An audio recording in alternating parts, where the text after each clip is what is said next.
বিগত সময় সরকার যে ১ বছরের একটা সুযোগ দিয়েছিল যে যারা নাকি মালয়েশিয়াতে অবৈধ ছিল, যাদের কোনো পাসপোর্ট, যাদের কোনো ভিসা ডকুমেন্ট কিছুই ছিল না, শুধুমাত্র ৫০০ রিঙ্গিত দিয়ে জরিমানা দিয়ে তারা দেশে যাওয়ার জন্য সরকার একটা সুযোগ দিয়েছিল।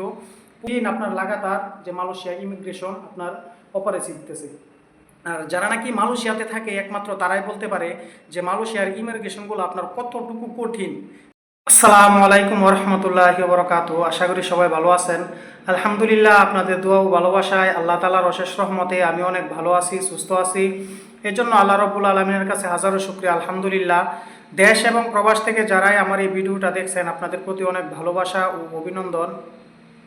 আজকে আমি আপনাদের নিয়ে একটা গুরুত্বপূর্ণ আলোচনা করব। যারা নাকি মালয়েশিয়াতে বর্তমানে অবস্থান করতেছেন, শুধুমাত্র তাদের উদ্দেশ্যে আজকের আমার এই ভিডিওটা।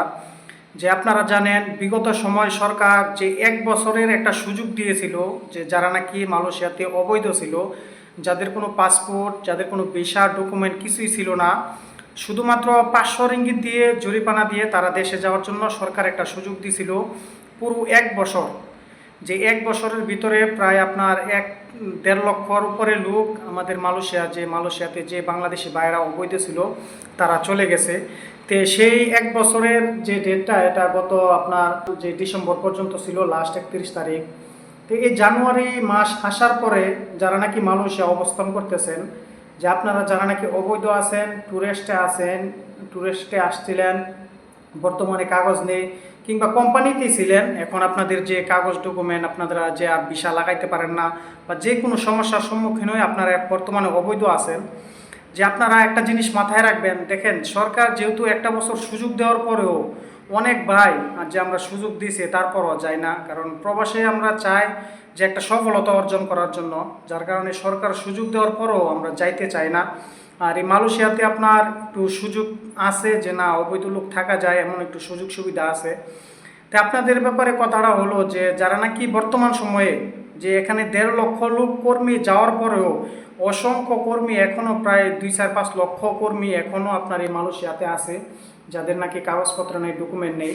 যে ভাই আপনারা আপাতত এই ১০-১৫ দিন এই জানুয়ারি মাসটা খুবই সাবধানে থাকেন।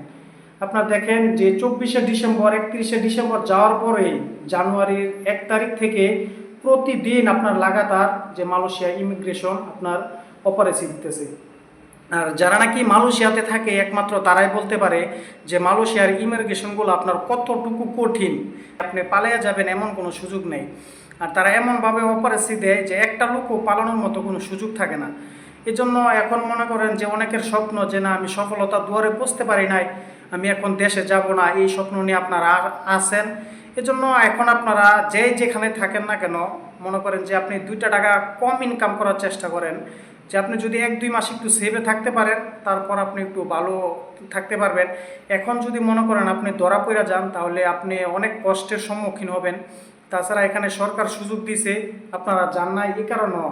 আর মালয়েশিয়ার জেল যে কত বড় কঠিন, যারা নাকি একমাত্র মালয়েশিয়ার জেলে ছিল তারাই বলতে পারবে। আর এটা অনেক মানুষই জানে যে মালয়েশিয়ার জেল কতটুকু কঠিন। যে যারা নাকি অবৈধ ভাইয়েরা আছেন, আপনারা আমাদের বাংলাদেশি ভাই, অবশ্যই আপনারা এই জিনিসটা খেয়াল রাখবেন যে আমার তো এখন ডকুমেন্ট নাই।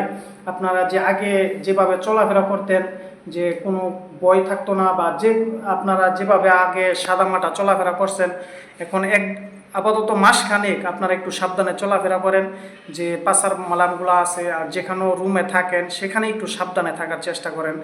যে রাত্রেবেলা একটু যেখানে মনে হয় যে আপনার সেফ না, এই জায়গায় একটু সেফ মতো থাকার চেষ্টা করেন। আর আপনারা যেখানে অবৈধ বাইরা আছেন, আপনারা একটু বাজার, যে পাচার মালা মার্কেট, এগুলাতে একটু যাওয়ার কম চেষ্টা করবেন। যদি ধরা খেয়ে যান তাহলে আপনার অবস্থা খুবই খারাপ হবে, কারণ এখানে সরকার ১ বছর সুযোগ দিছে, আপনারা যান নাই। এখন সে খুবই আপনার প্রতি আরও রাগ ঝাড়বে। এজন্য আপনারা আপনাদের জায়গা থেকে যে না, আমি যেহেতু ১-২ মাস প্রচণ্ড চাপ, এখন যদি আমি দেশে চলে যাই, আমি যদি ধরা খাই, আমি একটা সমস্যার সম্মুখীন হয়ে যাব।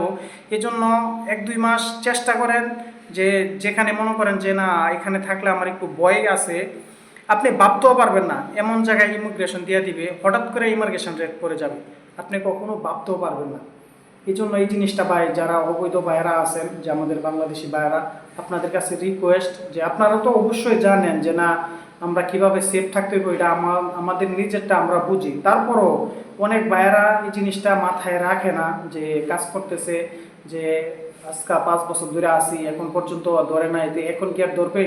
এখন আপনি দেখেন প্রতিটা জায়গায় অপারেশন চলতেছে, প্রত্যেক দিন অপারেশন চলতেছে।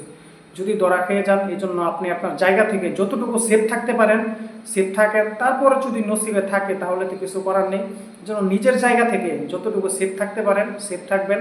আশা করি ভালো থাকবেন, সুস্থ থাকবেন। আসসালামু আলাইকুম রহমতুল্লাহি ওয়া বারাকাতুহু।